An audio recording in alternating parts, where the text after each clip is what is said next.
sets. Their quarterbacks can actually do more than like, running back screens and tunnel screens and stuff.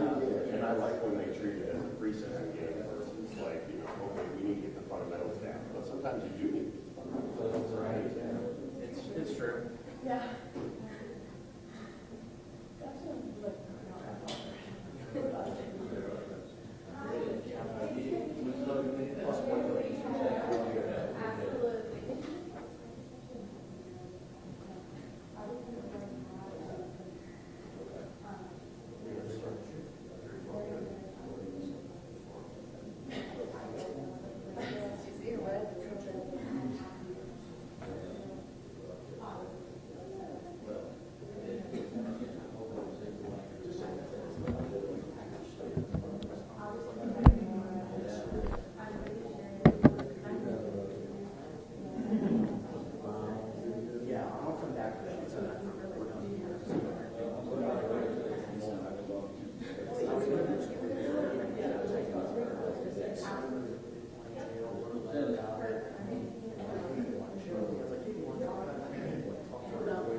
First time for everyone.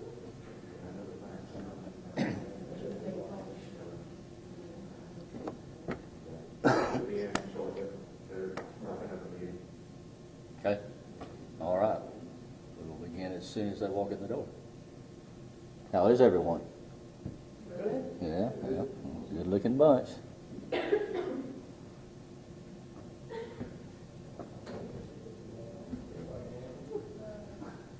Of course, I think everybody has been here before, but when we conclude our interviews, you're welcome to lunch across the way. Same habit from last year, so please feel free to enjoy a meal, and you guys go first as soon as it's over before all the staff eats it up. I don't think they will, but you're welcome to go first.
Coach,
how you doing, sir? See you again.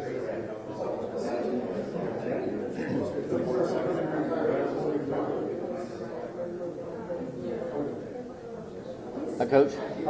How you, sir? Good. Good. Give Soto just a second. We just Sure. broke the meeting. Okay, yes, sir. Sorry, guys, there was a little bit of miscommunication. That's on me. I hate to waste everybody's time.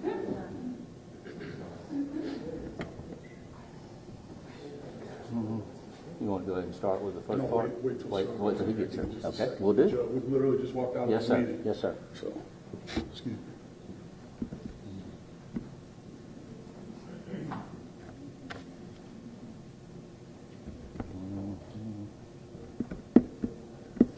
Could have somebody sing the national anthem. Anybody tuned up?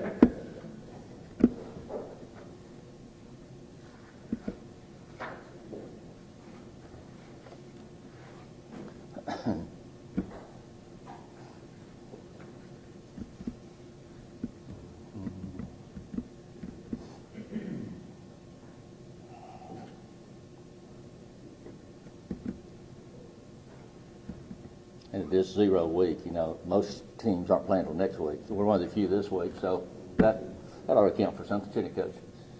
A week early. 0 week.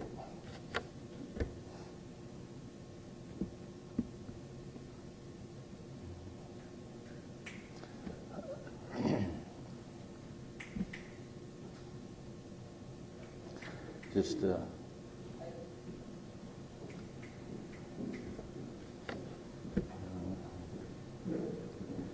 guys. I appreciate it. we're all good, Coach. All good.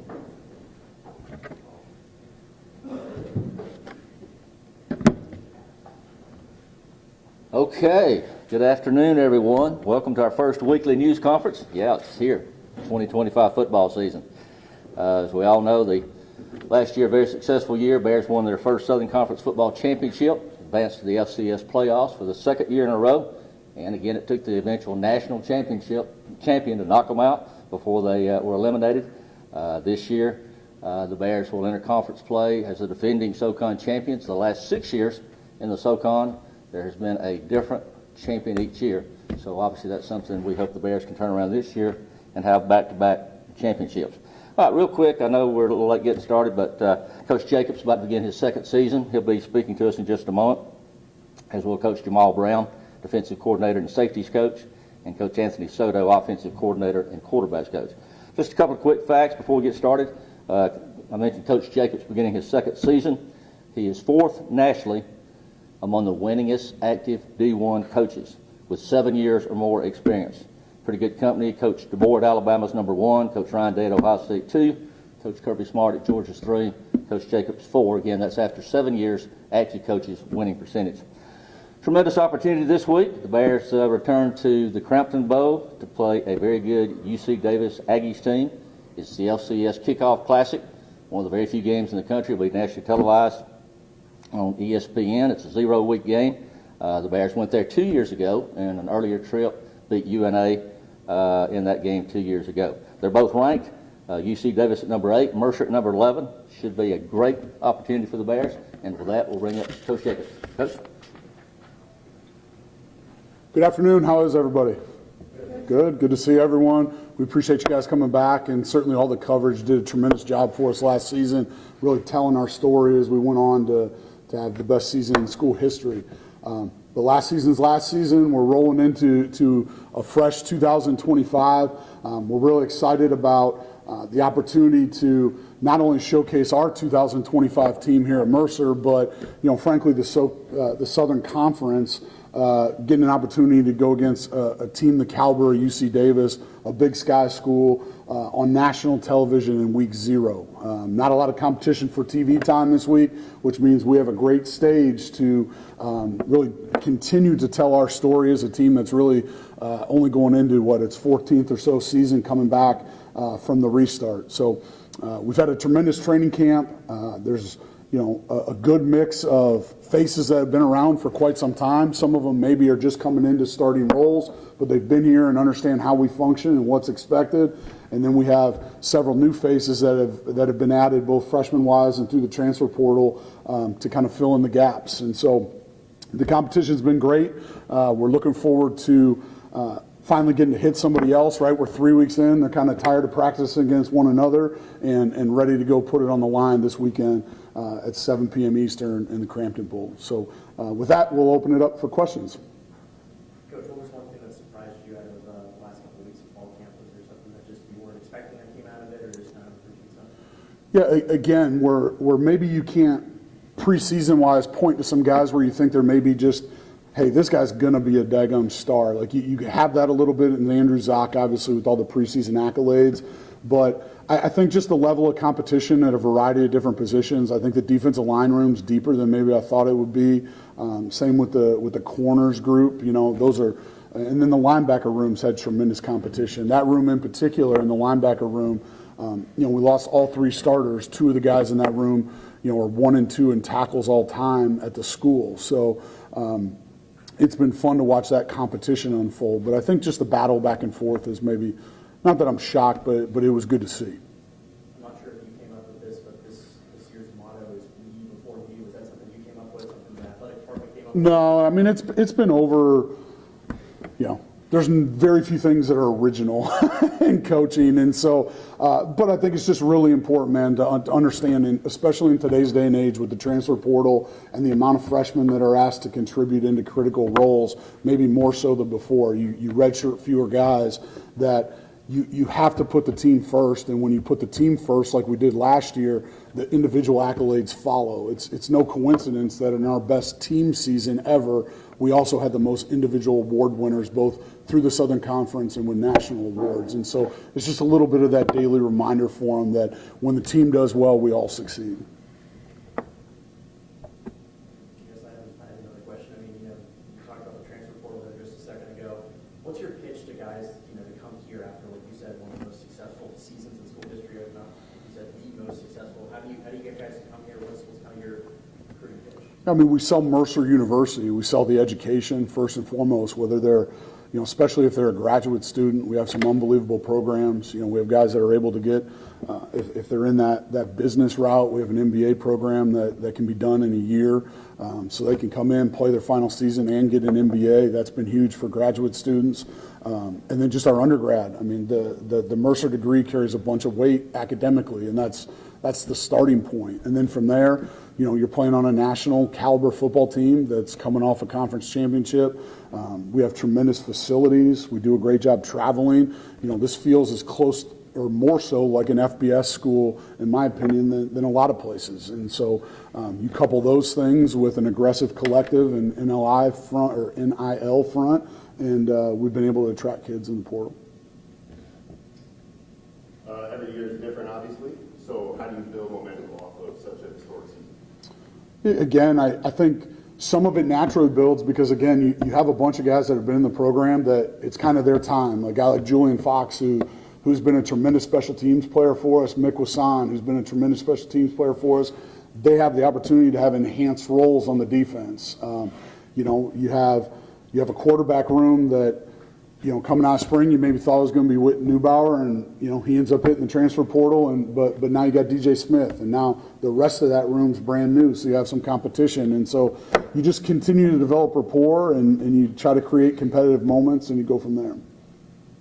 I was going to say, what about? I guess you keep the kids humble that were here last year, but the new kids are hungry. So where do you meet that balance? Yeah, put them in as competitive, make them compete in as many things as possible, whether it's with their grades, whether it's with, we have summer accountability groups where they can earn points by doing different things that aren't just, football or sport related. And, so I think just giving them those opportunity to both find natural leadership amongst the group and then forcing them into situations where they have to lead or have to be competitive in whatever it is. It's always the best for them. So what do you want out of your guys coming this week for the first? Yeah, I want us to play Mercer style football, right? Like we talked about the other day about having an identity. I want when other coaches watch the film of us each week, we want to be known as a team that's really physical, first and foremost, right? And that we're well coached, we're disciplined, you don't see a ton of penalties, and then that we play elite special teams. And I think in a game of this caliber early in the season, especially, no different than when you play this caliber game late in the season, it's going to probably come down to a handful of plays. And so, is our discipline such where we don't beat ourselves early in the year on that? And then, I think conditioning is a massive factor coming out of training camp. Coach, what's jumping off the page the most to you about UC Davis from what you're watching on film? That they're very similar to us. Coach Plow's done a tremendous job, right? I mean, you look at him, he was a first-year head coach. He went 11-3 and had their best season that they've had in, 7 or 8 years since Coach Soto was catching passes for him, right? But they have a veteran All-American at safety that does a tremendous job. He's one of the surest tacklers I think I've seen on film. They lost a bunch of defensive starters, but for a high academic school similar to us, they've done a great job in the portal. And what they've done is they've placed an emphasis on people that have played football. So, you see transfers from Boston College and UTEP that started games at those two places. You see D linemen from the Ivy League that have started games and will come in and, they're not freshmen, they're not rookies. They'll be ready to play and they're game challenged. And then, offensively they do a number of different things. And they can screw you up with formations. They can get after you with personnel groupings. They're just really well coached. There's a reason they're picked to be as high as they are this season. And the whole thing you've had to fill with graduation and the portal and everything, who's sort of stuck out the most to you as far as the newcomers go here in training camp? Yeah, I think, I've been really pleased with all 5 of the kids in the quarterback room. But, from Braden Atkinson, who enrolled early as a freshman, to J.P. Pickles, to Jake Maxwell. I think Jake Wilson and Jake Maxwell have both done a really good job. Jake Wilson came in from Purdue, and he's been, consistent for us. And so just creating, I think top to bottom, that room's deeper than it's been in the past. And they all do a little something different, and that's been good. I think Jamari Freeman's a guy who certainly stood out on the offensive line. Right, he was a 13-game starter on a playoff team. As we talk about things that UC Davis did well in the portal, valuing guys who have played a bunch, Jamari's that guy for us. That was a really competitive recruitment, but you're talking about an Atlanta, Georgia kid that wanted to come close to home and finish his degree, and he's been tremendous throughout training camp. I think just that group in particular is probably Adonis McDaniels, somebody that's made plays for us. He's a 1,000-yard receiver from Lenore-Rhine. He's somebody that showed up, and then Octavius Eisen as well at running back, coming from Charleston Southern. Another about your running backs, obviously a big hole to fill with B-League graduating. What do you feel about that position moving forward? Yeah, I feel it's really deep. I mean, there's 4 kids in that room that have all played significant time, whether it's situationally or whether it's as starters. And again, similar to some of the other, they do a little bit something different in each instance. But I think the collective depth of that group is really tremendous. And, man, Coach Jones has done a great job. Those guys have really been tremendous for us this camp, both running the football and in protection. It seems like so long ago that we were just talking about your first season here at Mercer, now we're going into year 2. How do you think, we talked about this program and this team, but how do you think yourself you've grown in that first year here at Mercer? Yeah, I think the biggest learning curve is for all of us coaches right now is just the constant moving target that is the NCAA recruiting calendar. The time on task that's spent now in April and May on recruiting portal kids, and then the acceleration because they moved the first signing day up to the first Wednesday in December as opposed to 3 weeks in. What you're seeing is, we've had almost 27 kids on official visits in the month of June, and that's kind of unheard of. So I think just the learning curve and the constant changing of the recruiting calendar and the portal window, which we're hearing may change again. So I think just staying on top of that and not just allowing that to dictate it, but try to be creative and find new ways to do it as it changes, I think have been the biggest thing for me. The football's kind of the football. It's all the other stuff off the field where it's more. There's more movement than anything. Do you think you're going to do anything more confidently in your second year as a head coach? I try to come from a place of confidence, not arrogance, right? Like I'm a blue collar guy, and that's the offensive lineman in me by nature. I think we do things. I think we do the right things well enough, like, the things I always talk about: run the football, stop the run, play elite special teams. If you do that weekly and you do it at a high level, you should have a chance to really be in every game, unless, it's similar to the Sanford game last year where we screwed up ourselves and turned the ball over, or, just do self-inflicted wounds as opposed to, an opponent doing something to us. But no, I think going into it, we feel good about our game plan. I feel great about the off season that we've had. I feel great about the recruiting. I think we've had a great training camp. Again, we don't know what we'll have until Saturday when they kick the thing off, but we'll be ready. You alluded to this already, the kickoff game being kind of a boom for you, the program, right? But usually you kind of tend to start off with a home opener against a team that's, if you want to come straight out and say, that's a team you're a little more confident that you'll beat. Does it help the guys get fired up at all when they're playing this huge ranked game, or is it the same? Yeah, if we have the type of kids I think we have, it shouldn't matter who the opponent is. And I don't want to get in the coachy speak, but it should be way more process driven than product. And again, if we do the things that lead to success, it shouldn't matter who we're playing. Will they be up for it because it's on national television? Sure. Will they be up for it because it's a playoff caliber game? Sure. Do we want to play in those games always? Yes. If we want to be more than just a regional team, we need to play national games against national caliber teams. And ultimately, win or lose, that's how you build confidence in your program. That's how you establish a program name. And that's what we're looking to do for Mercer. Continue to do. I'll probably ask Coach Brown a similar thing, but your defense last year was incredible, carried you at times in a really impressive way. How hard is that going to be to replicate? And then do you kind of maybe look forward to having some more offensive defensive balance as a coach, or do you just try to get?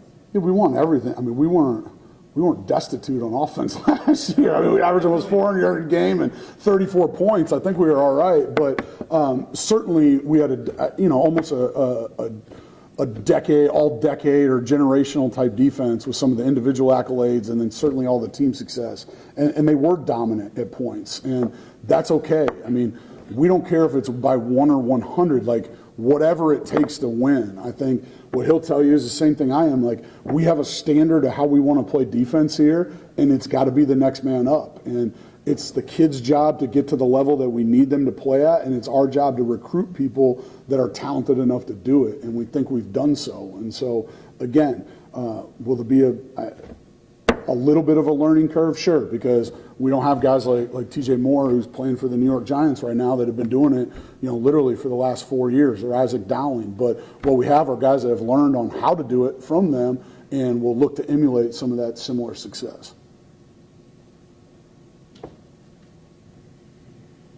Okay, anything else for Coach Jacobs? Awesome. We appreciate you guys. First of many. Thanks for being here. All right, let's talk some defense. Coach Brown, defensive coordinator. Coach, if you would give an opening statement, then they'll ask questions, okay? Hey, how's everybody doing today? Good. Well, just kind of a recap for us from this past fall camp. Very pleased with the progress we made. As everybody knows, we got a lot of new faces on the defensive side of the ball, guys that necessarily haven't started a bunch of games. They've been here for a while.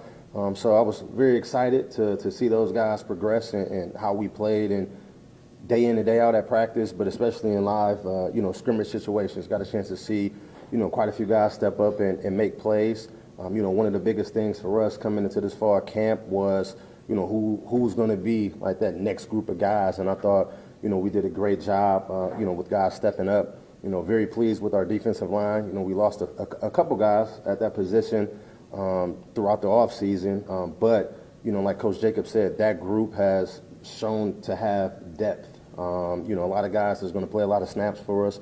Guys that are going to be fast, physical, and violent.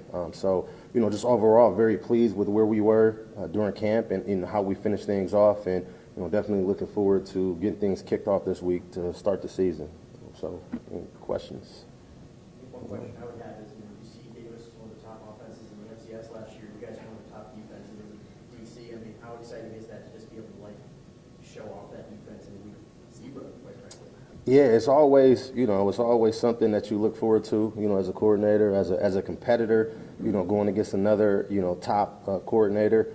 They do a lot of different things offensively, a lot of things that are unique. It forces you to be disciplined, forces you to, make sure your eyes are right and things like that. And, those are things that we've shown to be good at, over the course of last season. But in addition to this fall camp, I think one of the things that we benefit from, that I benefit from as a coordinator is, Coach Soto. As an offensive coordinator, there's not much that he doesn't do. So there's not much that when we go into the season that we haven't seen, from him. So that helps us a lot as far as preparedness week in and week out. Who are some of the guys that have stood out to you? Because I know we talked about it a little bit, just the guys that have left, the guys that have had to kind of fill holes. Who are the guys that you think have really been people should look out for this year? Yep. Well, obviously Andrew Zock is a known commodity. So, always be on the lookout for him and just kind of sticking to the D-line here. Caden Camise, Jordan Swain are, also two guys that have been in the program for a while. Both have started at different points in their career, but, this year they're stepping into much bigger roles and, a lot of expectations from those guys. Then on the other side, we have Brayton Dudley at defensive end, who had a tremendous training camp. He's a guy that we're expecting big things from, both in the run game and, pass rush standpoint. We have a couple young guys up front that had a great training camp as well. At the linebacker position, like Coach mentioned, obviously we lost, 3 guys that were all conference caliber players, all American type players. So it was great to see, guys like Julian Fox step up and make great plays. This past fall camp, anytime we were in a live situation, he was a guy that flashed a bunch. I want to say one of our scrimmages and, less than 30 plays. He was around the ball every play and had, close to double-digit tackles. Just has a nose for the football, plays with great energy, great effort, and a high level of physicality. Also Drew Clare, he was another, individual who, played a lot special teams-wise over the last couple years. Played in a little bit of action defensively, and he's kind of taking this opportunity and he's running with it. Isaac Prince as well. Isaac played a good amount a couple years ago when Isaac Dowling was hurt. A little bit more of a limited role last season, and you've seen him kind of rise to the occasion. So I think with all of those guys, with the 3 guys that we had leave, those guys have, taken that challenge like, hey, it's finally, this is my time, this is my opportunity. They had plenty of time to learn from those guys on how to do things the right way, how to play the game, and how to practice more importantly. So, very excited for that group of linebackers that we have. And then on the back end, number 7, Carmelo O'Neal, right? He started the end of the season for us as a corner, came in as a safety. We moved him to the cornerback position, and he's had a great camp. He's fast, he's long, he can do all of the things that you want from a defensive back. And he practices hard. There wasn't a single practice during camp where he didn't flash and make some type of play. So, very, very excited for him and what he can do out on the edge at the corner position. And then, in the safety room, we graduated, 2 guys. We graduated Miles Redding, who was, an all-conference player, All-American on a couple of publications, led the team in the countries in interceptions. Losing him is, that's a big spot to fill, but we've had guys step up. Again, Tommy Bliss, who's a kid who played a ton of special teams for us, who was a 4-phase special teams guy. He was a rotational player for us last season, played a lot in games. He's had a great camp, man. He's a leader. He plays hard. He knows exactly what he should do. He's kind of the quarterback back there for us in the secondary, making sure, we're getting all the checks, making sure, everybody's lined up and knowing what they're doing. So, those are some guys that, I'm super excited about that, like I said, that have had a great camp that I anticipate are going to step up and make some plays for us this season. Well, UC Davis has a very unique situation where they're probably maybe the only team in the country that are bringing back all 5 starting offensive linemen. Is that sort of what jumps out to you the most about them? Yeah, they got a ton of experience in that position. I think all across the board, all 5 of those guys are pretty good. And there's any place where you want to be, strong and have most of your returning starters is that position. So, our guys defensively, Coach Long and the rest of the defensive line, they're very excited for the opportunity to go against a group that has as much experience as they have. But not only that, they have some experience in other places as well. Their tight end room, I believe, is probably, one of the best groups of tight ends that we'll see this season potentially. They got a couple guys that are very athletic, big, and they also can get it done in the run game and pass protection as well. So, I think those are the 2 most experienced groups on the offense, the offensive line and the tight ends that they have returning. And then they have some skill guys out on the edge returning as well. But, in the big picture, like the whole picture, I think those 2 groups are, probably their most experienced. And, our guys are fired up and ready for the challenge of, going against those guys. Okay, anything else, Coach Brown? All right, Coach, thank you. All right, thank you. Coach Soto up, talk some offense. I think Coach Brown, Coach Soto will accept any points the defense wants to carry over and make available this year. He'll more than accept. Coach Soto. All right, how's everyone doing today? Good. Like Coach Brown said, it's been a good training camp. It's been some good back and forth with our defense for 17, 18 practices. Excited about the progress we've made on offense. Both some of our returning players and some of our transfer portal additions, and as many things that have changed in the last year. Some things still similar as last year, replacing the starting quarterback, leading rusher, leading receiver, but feel really, really good about the group we've got. I think we've really improved on the offensive line.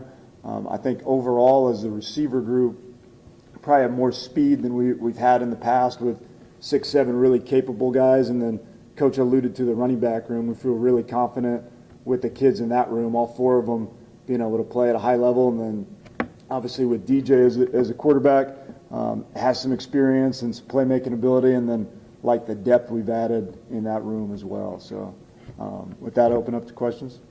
I guess talking about that quarterback room depth, what else are you noticing out of the other guys in terms of the last few weeks at Sunday? Yeah, so DJ is a little bit of a known commodity, right? Has played for us, and excited about the improvement that he's made throughout fall camp, and getting him healthy was really the biggest thing to that. But our freshman Braden Atkinson, he has really thrown the ball at a high level.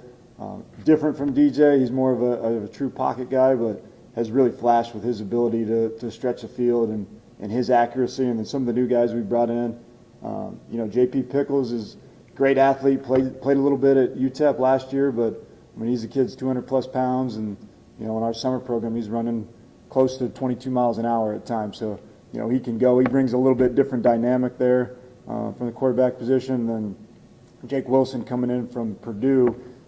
More similar to Braden, where he's a little bit more of a pocket guy, but he's done a great job in a short timeline just getting up to speed, learning the offense, and executing. I feel like we've got 4 capable guys there, and it's been good to see them compete throughout the camp. One of the big things for strength and conditioning this summer was getting a lot of guys to 20 miles an hour. Is that going to be the way you guys play this year with a lot of speed, a lot of go routes, Yeah, really. I mean, if we went to 21, 22, it's kind of the target for a lot of those skill guys. So I don't know what our final numbers were, but from the receiver position, running back position, we definitely have some guys who can go and want to play up tempo, want to try to stretch the field with what we're doing, play action games. So I think we got good personnel to do that. So how much does the in-helmet communication, now that you're about to use it, how has that changed sort of the dynamics for you? Yeah, it's a huge difference. Just being able to give a guy a little bit of tip and reminders. It kills at 15 seconds, but I know for DJ especially, like, he's a guy I want as much information as you can give me pre-snap. There's other guys who, hey, just give me the play, give me a quick tip and reminder, and just let me process it on my own. Don't want to fill my head with too much information, but DJ in particular, like, the more information you give him pre-snap, the better. And we've tested it out throughout camp and in practice, and it's been good. So we're enjoying using that.